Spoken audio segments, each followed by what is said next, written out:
Now, even as a big Spider-Man fan growing up, ever since a kid, I wasn't really looking forward to this game. I thought it would feel like DLC to the first game, but I'm here to confirm it beat the DLC allegations. And surprisingly, that actually ended up not being my issue with this game. This game is a must play for anyone with a PlayStation 5. I think it truly shows off the power of the system. Not only that, but it's better than the first game with almost every metric. Almost. Traversal, scope, visuals, gameplay. But with all of that said, I don't think this is the amazing Spider-Man that everyone else does. It's the okay Spider-Man. It's the pretty good Spider-Man. It's alright.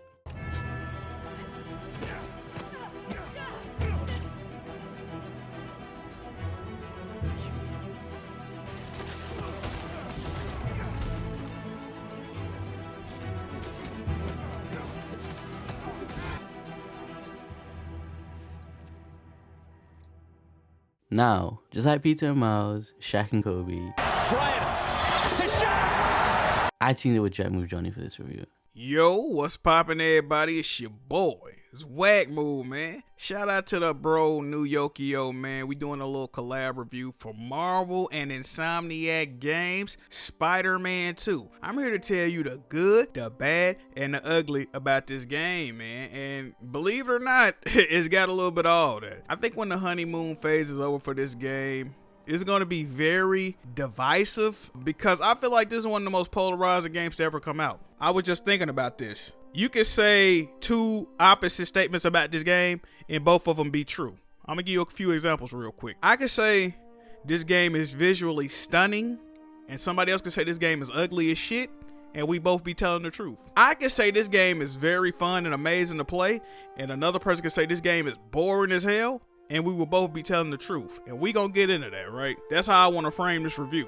A quick warning, there will be very, very minor spoilers here. Like things developers talked about in interviews, side missions, and things that were shown in the trailer. I think some of the things that were shown in the trailer were kind of spoilery. But other than that, nothing major. This is just a warning in case you haven't played the game and want a completely fresh playthrough. Let's start off with the combat, man. When it comes to the combat, they removed the weapon wheel. And I like the new gadget interface. It makes it more seamless and it keeps you in the game and not menus. They remove gadgets, but I have no problem with that necessarily because the gadgets in the first game were overpowered to me. Having 8 different gadgets, you just press every option in the weapon wheel and the fight would be over. However, I wish Miles and Peter had different gadgets. They have the exact same gadgets. And I wish Peter didn't have the Iron Man arms. I would have liked a classic Spider-Man that focused more on gadgets and Miles to be the super powerful one. I like the new parry system they added to the game. That's a nice new addition. And speaking of nice additions, it's a shame that one of the best additions is basically useless. And that is the web line, because basically the stealth here is useless. You're so powerful and the game is so easy, even on the hardest difficulty, you're better off going in guns blazing at all times. Simply because it'll be quicker, which is a shame because the new web line mechanic is pretty cool and it's really the only new stealth mechanic here. Peter doesn't have interchangeable moves. He has different moves based on what suit he has. So if you got on like a black suit, you're doing like venom based powers, but then if you have on a regular suit, you got, you know, the Iron Spider powers with like the claws or whatnot. I do like this. I think the combat is more, like I said, it's more streamlined. It's easier to pull moves off and whatnot. My only problem with this is that there's less gadgets in the game. One that comes to my mind immediately is like the web bomb. You throw out this bomb, you know, it explodes and it web people up to the walls. It was very useful, very practical, very valuable in combat. That's not in the game anymore. And that's just some of the few, right? Let's see what's next. Let's talk about the side missions. Okay, so the side missions here are straight buns. The good ones, ending cliffhangers for DLC and don't fully conclude. The random activities aren't forced on you this time, thankfully, but this time around, they're worse. To stop a car, you press one button and it's over, which is just one example of this game where it's all flesh and no substance. This is my biggest issue with this game by far. The side content in this game takes it from an 8 or possible 9 to I don't even want to tell y'all, man. We're going to get to that in a minute. The side content in this game is some of the most uncreative, lifeless, pandering, sob story, ridiculous facepalm, CW teen right bullshit I've ever seen, non-compelling, unfun in my life, bro. In my fucking life, bro. Now, let me get started by saying this. I'm talking about one specific subset of missions, but this is a large part of the game. This is like 20% of the game. I'm talking about the friendly neighborhood Spider-Man missions, man. Now, I'm gonna give you an example of what these missions are. It's pretty much you got an app on your phone, you get a distress call, you go to it, you do the mission. Let's give you an example. Hey, Spider-Man, there's a dog terrorizing my neighborhood. Okay, cool, let me go find him and see what's going on. But before you go, Spider-Man, you know I'm blind, right? Like, well, yeah, you fucking beat me with a stick when I got over here. You got on fucking stunner shades. I just had to assume you couldn't see what was going on. Or, hey, Spider-Man, Black History Month's coming up, but somebody stole all the goddamn instruments and Louis Armstrong fucking saxophone piece missing or some shit. But like I'm ethnic Spider-Man, Black history. Like, okay, bro, I get that. Cool. I can appreciate that. Hey, Spider-Man, can you help me invite someone out to the prom? Sure, no problem. But Spider-Man, I'm inviting another man, right? And I like dick, Spider-Man. The Great Electric Spider. Great Electric Spider. It's like, what? Okay, well, cool, whatever, man. I don't really see what they got to. So it's always this extra layer of pandering include. Now, let me say this. I don't have a problem when it don't feel forced, man. This is some of the most forced shit I've ever seen in my goddamn life. Neil Druckmann would blush playing this goddamn game, okay? Very heavy-handed, very preachy. I don't know why there was a need for this. I don't dislike gay people. I love gay people. I love blind people. I love everybody, man. I don't got a problem with none of that shit. It's just crazy how you trying to fucking, no pun intended, shove this shit down my throat, bro. Like, I get it, bro. Spider-Man for everybody. I get it, bro. Like, Spider-Man, can you help me? Someone stole my car. Sure, brother. Where's the last place hold on, Spider-Man. I identify as a couch, right? I identify as a leather couch and a plaid ottoman. Like, brother, what the fuck? Like, why does everybody got some type of mental illness or ailment to them? Now, I'm not saying being gay is a mental illness, but I'm just saying, like, bro, why is nobody just like, Spider-Man, somebody stole my car, bro. Can you go get it, bro? Somebody broke in my house. Can you go get them, bro? It's always this extra shit, bro. I don't need to know this, bro. I got scoliosis. Like, bro, come on, man. Damn, bro. I got dementia, right? Like, damn. Stop this. On top of that, the mission itself is boring. You do all this fucking setup just so the mission can be boring. So why? Now I can't complain about it, because now if I complain about it, now I hate gay people. Or now if I complain about it, I hate people with learning disabilities. See, they think they slick. Insomniac. I see your game. I'm familiar with your game, okay? What's funny is the same people that complained about collecting backpacks or collecting pigeons for Howard in the first game, they play this game and be like, oh my God, the Howard pigeon mission, it was a tearjerker. It was so heartwarming and endearing. I can't believe. No, motherfucker. I can't believe you got fooled by a fucking 10-second cutscene to make you think you did something different. This is a lateral move by way of game development, if not a backwards pass. It might be a backwards pass fumble on this motherfucker. It's the same shit, if not worse. Because now you adding all this dumb ass. You didn't add nothing to the overall story or lore. You just added some fake ass feel good story to make me feel like I'm doing something good, bro. The gameplay is ass, okay? See, I like side missions of Spider-Man where they end in like a boss fight or some lore being added, maybe a new villain introduced. They had that in the first game. You had side missions where you fought Tombstone at the end. You had side missions where you fought Taskmaster at the end. You had side missions where you fought Shocker at the end.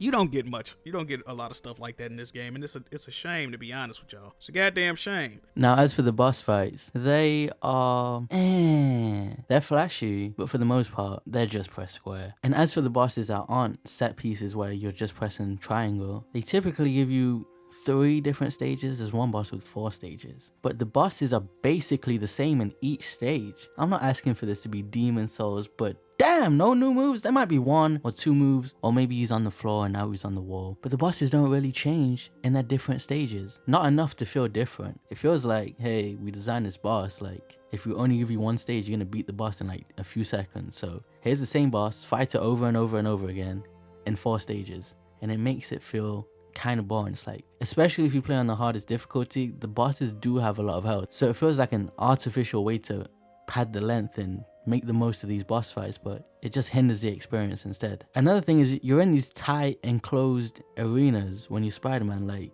there's no fight where you're swinging through the city with Venom or out in the open. No, you're always going to be in a tight enclosed arena. And for these reasons, to me, the boss fights weren't very compelling to play. Oh yeah, about the combat. I will say this about the combat that I do like. The game is not as easy as the first game. Now I'm playing on the hardest difficulty out the box, which is spectacular. Upon beating the game, you can get ultimate difficulty. Now the hand-to-hand basic, plain Jane enemies, they still easy as shit to beat. It's brain dead gameplay at the end of the day. But some of the bosses are tougher. I caught myself saying like, damn, like, okay, old buddy, pack a punch for real. And you die kind of easily in this game. So this game, as far as bosses are concerned, is not a walk in the park, man. I caught myself dying, 3 or 4 times, if not more, to certain bosses. So the game does have a nice difficulty when it comes to boss fights, and it's also very generous when it comes to checkpoints, so you don't find yourself getting too upset that you're dying. You're gonna eventually beat the shit, right? It ain't Sekiro. You're gonna beat the game, bro. It's cool. Let's get into this traversal real quick. Not too much to say about traversal, man. If you've seen it, if you know, you know. The traversal is so much better. It's faster, more seamless. Some people have an issue with the wingsuit, saying you feel like Iron Man, but personally, I like the websuit. The swinging is still there, but that ain't even the real improvement for real, man. Oh, with the swinging too, they got more realistic options. They got how much swing assist you got. You can add on real fall damage. But I'm gonna be honest with y'all, man. I didn't really humor too much of that stuff. Like, it's hard for me to suspend my disbelief where I'm a guy walking around in a goddamn leotard that got bit by a radioactive spider, but you want me to die when I slap a building too hard, fam? Like, I'm not doing that. I'm sorry, I'm not doing that. I guess it's a cool option, but I'm not doing it. The biggest improvement to the traversal in this game is undoubtedly the web wings, man. When I tell you, bro, it opened up the gameplay so much. The way you traverse the game, you can get from one side of this map to the other side mad quick, man. They got like the little slip streams you can get into, make you faster. The web wings are fucking dope. Actually, I prefer traveling with the web wings over the web swinging. I just do. 95% of my traveling in this game was with web wings, man. I just thought it was dope. That flying was on point, man. Very on point. It felt natural. At times I forgot I had fucking swinging abilities. I'm not gonna lie to y'all. It was really on point. I have nothing bad to say about the traversal of this game. Insomniac did they thing.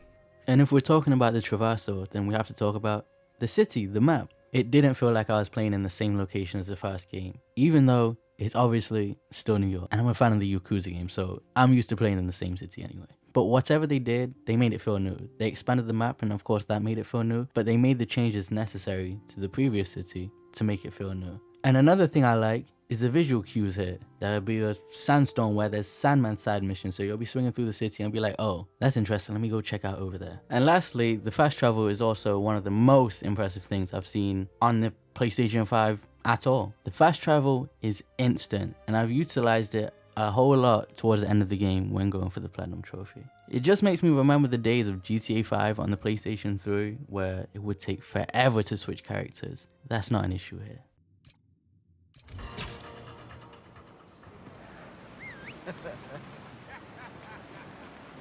The visuals. One of the most visually confusing games I've ever played in my life, okay? I wasn't visually all that impressed. I'd see videos and screenshots that looked super impressive before I played the game. I didn't get why people said it wasn't visually impressive. And then I played it, and I was like, oh. However, because of this scale, not to make excuses, but because of the scale, how fast you move, the draw distance, crowd density, the visuals not being top of the line wasn't much of an issue for me. And for the things I just listed to be in the game, I'm happy for the visuals to take a hit for that. The game still has its moments where it looks great, and I also like some of the attention to detail here. The more damage you are, the more damage your suit gets. But other than that, it's not much of a looker. But sometimes it is. Like I said, two things could be true. Sometimes this game looks absolutely stunning, gorgeous, beautiful, right? And other times this game looks like a glorified PS4 game. It does, and that might be what it is, but it shouldn't be that a game like Horizon Forbidden West, which Horizon Forbidden West is a cross-gen game, and it looks leaps and bounds better than this game, and it's more technically impressive than this game. If you calculate the amount of space that the sky traversal takes in Horizon Forbidden West, the sea traversal, and just on ground foot space. Like the ground, the surface area in that game is way more than Spider-Man 2. The enemies have way more moving parts. They're way bigger. Yeah, man. I just think that's a more technically impressive game, and it looks way, way better. It's not even close, right? Now, they did add like ray tracing to every mode in this game, so I think that took a hit to the actual overall visual fidelity, which that depends on who you are if you're okay with that. The game looks better in this way. The game looks better in the way that it's way more dense than the other games. You can see way out into the city. There's, the trees are fuller, more cars, more people, more density. So it does look better in that way, but the character models in this game look fucking terrible a lot of times. Now, there are certain character models that look, see, this is what I think they did too, and I know they did this. Certain cutscenes use certain character models, right? So I think the cutscenes to where they not showing Peter or Miles that much, or the player's gonna have on the same suit regardless, those cutscenes look really good, right? Or like when they just showing Craven or Harry or Norman Osborn, those are static cutscenes. Everybody's gonna get the exact same cutscenes. Those look great. But the cutscenes to where they gotta show what suit you got on, or they gotta switch it up, for those look fucking terrible, okay? And certain character models overall just do not look right, bro. Okay, let me see. Harry Osborn looks great. Norman Osborn looks great. Venom looks great. The suits look great, of course, but when you're not in the suits, oh boy. They gave Miles this fucking in-living single ass haircut, is nappy. Peter looks fucking weird. I'm still not in love with the new face. It just don't do nothing for me, man. Mary Jane, I don't know what the fuck happened to Mary Jane, and I wasn't one of the people that said Mary Jane was ugly in the original game. But let me tell you something about current Mary Jane. Not digging the visual fidelity at all, bro. At all. Sometimes they look lifeless. It's just a soulless look coming out of their eyes. The skin texture is fucking muddy. It looks like clay figures. And it's like I just say, certain characters just look, certain side, I can see if an NPC look bad, but there is no reason Haley, Miles' girlfriend, should look like that. She looked better in Miles Morales. Just clay dough skin, lifeless. Like, she death, right? She's not dead. She's deaf. She's not dead. I don't know what the fuck they were doing with some of these visuals, man. But like I said, it's a mixed bag. Sometimes it look good, sometimes it looks fucking horrible. The story for me is one of the bigger issues. Not that it's terrible or it's awful. I just don't really like it. The first game story felt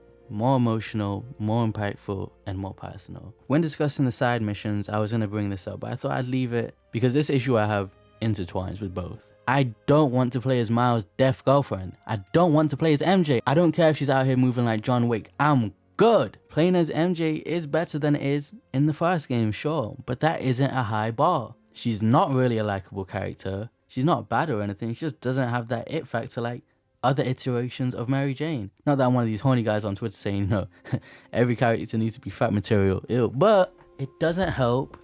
She isn't much of a looker. It doesn't help her case. The problem is I play these games to be Spider-Man, and even the Peter Parker moments felt kind of flat. I feel like they can be really hit or miss. There's times where you're out the action, such as the theme park mission, which I did actually kind of enjoy. I know some people didn't enjoy it, but I actually kind of enjoyed it. Character-wise, sure, it was kind of flat, and all you were really doing is pressing square and holding triangle to hold up your hands, but I thought it was a decent time. But then there's other times where a guy asked Miles to help set up a surprise for his boyfriend to invite him to prom, and I'm like, what am I doing? Not that it's a gay couple, by the way. But then there's times where that sort of stuff hits, where you find this guy's missing grandpa and you find out he's not really in any danger, and you get those friendly neighborhood Spider-Man moments. And then they give you a mission where Spider-Man, with the best traversal yet, they'll put you on the slowest bike in the planet. And it's like, why? Why? I get wanting to break up the action and make sure things don't get repetitive, but this isn't the way to do it. As for Peter and Miles, I still don't like Peter's new face, and he just isn't that funny. The quips don't hit, and to me that's a big part of Spider-Man's charm and part of his character. As for Miles, he's kind of just there. He doesn't really have any charisma. He feels forced into Peter's story here, and they don't feel like equals. He feels like a side character. This feels more PlayStation template than the first game. It seems like the PlayStation studios don't seem to be competing with one another anymore, but instead just copying one another. The Last of Us 2 is my favorite game of all time, and before that, it was The Last of Us 1.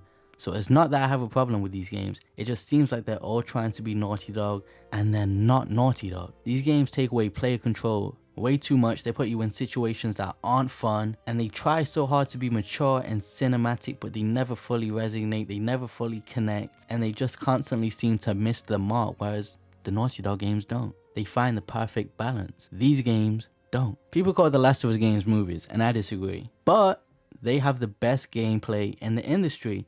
These other PlayStation studios don't. That's the difference. The story of this game, I don't have too many problems with the story of this game. You know, this game deals heavily with themes of how do you manage being a hero, how do you manage saving the day, how do you manage your relationships in your everyday life. I liked it. It also deals with the themes of what would you do if you were sick? What are the lengths you would go to if you're sick? A few characters in this game have, posed that question to themselves, and it's interesting to see how they deal with it. Definitely enjoyed Venom, man. Let me say this. Tony Todd was the perfect casting for Venom, man. Y'all know Tony Todd played Candyman.